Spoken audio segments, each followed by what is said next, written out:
Hallo und herzlich willkommen bei Epic. Heute haben wir für euch von Magpul die Enhanced Ejection Port Cover.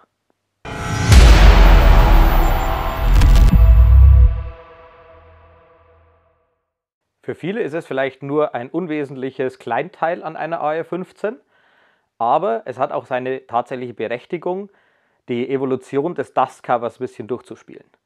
Angefangen haben AR-Systeme ohne Dust Cover. Dann kamen wegen Staub und Verschmutzung die ersten Blech-Dust-Cover auf, die einige Nachteile hatten, auf die gehen wir später ein.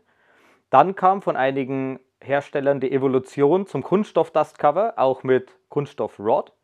Und jetzt von Magpul die Enhanced Dust-Cover mit eingebauter Rod und eingebauter Feder. Blech-Dust-Cover hatten einige gravierende Nachteile, zumindest meiner Meinung nach. Und zwar konnte sich im Einsatz die Oxidschicht auf dem Dustcover bereiben und konnte Reflexionen hervorrufen.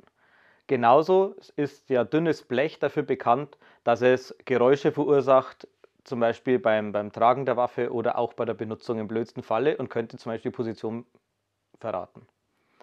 Der größte Nachteil meiner Meinung nach ist aber, wenn man ein AR-15 zerlegt und den Lower Receiver abklappt, dann ist zwangsweise das Dustcover offen und wenn ich jetzt mal nicht aufpasse und hau den Lower zu, dann knallt mir die Kante vom Dustcover in meinen Lower eine richtige Kante rein oder im blödsten Falle kann sich sogar aufgrund vom Hebel das Dustcover verbiegen und dann habe ich kein Dustcover mehr oder es ist dauerhaft offen oder die Feder springt raus oder was auch immer. Also da gibt es viel Blödsinn. Deswegen sind einige Hersteller auf Kunststoff-Dustcover umgestiegen, wie hier zum Beispiel dieses von Hera. Das hat eine Kunststoffachse, die traditionelle Feder und eben das gesamte Dustcover ist aus einem Polymer gefertigt. Das heißt, wenn ich meinen Lower schon mal zuknall und das vergesse, dass das Dustcover offen ist, dann springt mir einfach die Feder raus, aber das Dustcover haut mir meinen Lower nicht kaputt oder das Dustcover ist nicht kaputt. Und wenn es kaputt ist, kann ich es sehr günstig wieder ersetzen.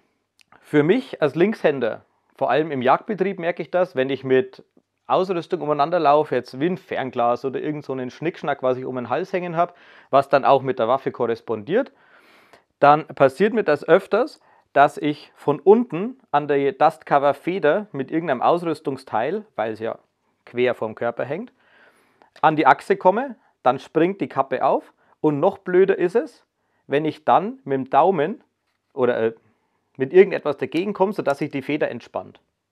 Und dann habe ich das hier.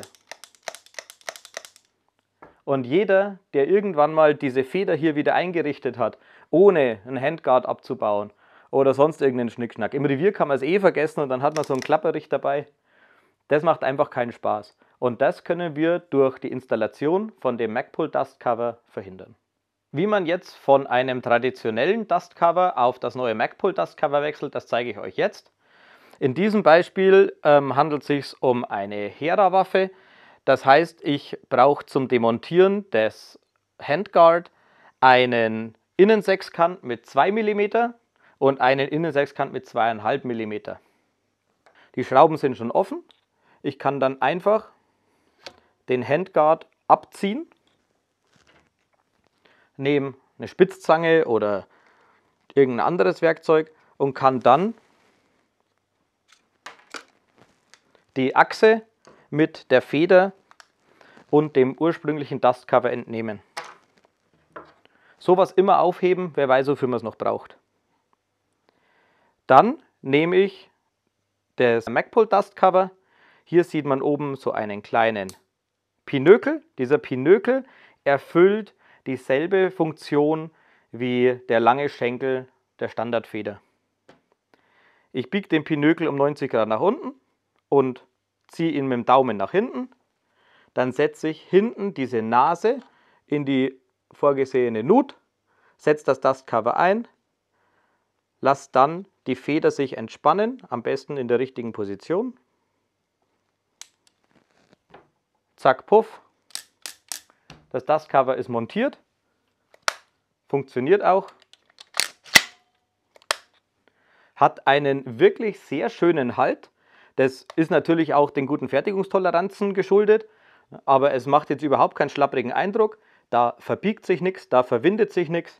Das Material ist eher auf der stabilen Seite und ist sehr dick, meiner Meinung nach. Also steht hier ein bisschen über den Upper Receiver drüber, was aber überhaupt nichts ausmacht. Und die Formgebung ist auch wirklich sehr, sehr schön. Dann montiert man einfach seinen Handguard wieder, zieht wieder seine Schräubchen an und schon ist man fertig. Also das ist wirklich total simpel.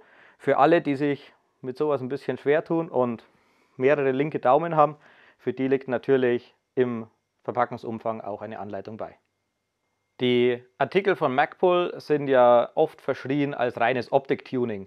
Gerade bei so Kleinteilen ist es wahrscheinlich besonders schlimm, da wird natürlich die Handhabung nur relativ wenig beeinflusst oder auch wenig verbessert. Aber, wie gesagt, ich als Lefty erhoffe mir wirklich einen Benefit davon, dass ich nicht die ganze Zeit die Feder rausdrücke oder sonst irgendein Problem mit meinem Dustcover habe, was mir wirklich des Öfteren passiert, wenn es über Stock und Stein geht. Ich persönlich bin jetzt ein großer Fan davon. Die Lieferung ist erst letzte Woche erfolgt. Ich hoffe dennoch, ich kann ein bisschen Erfahrungen sammeln und zumindest im Hintergrund werdet ihr das Dustcover wahrscheinlich öfters sehen. Ihr bekommt das Magpul Enhanced Ejection Port Cover in den Farben Schwarz, FDE und OD Green bei Recon Company. Was ist eure Meinung gerade zu so kleinen Tuning-Teilen bei Waffen? Hat das für euch einen Sinn oder ist das nur rein optisches Tuning? Schreibt es uns doch in die Kommentare und lasst uns teilhaben an eurer Meinung. Wenn euch das Video gefallen hat, dann denkt daran, Like, Abo und die Glocke wie immer und schaut auch mal in unserem Shop da vorbei. Bis zum nächsten Mal, wir sind raus.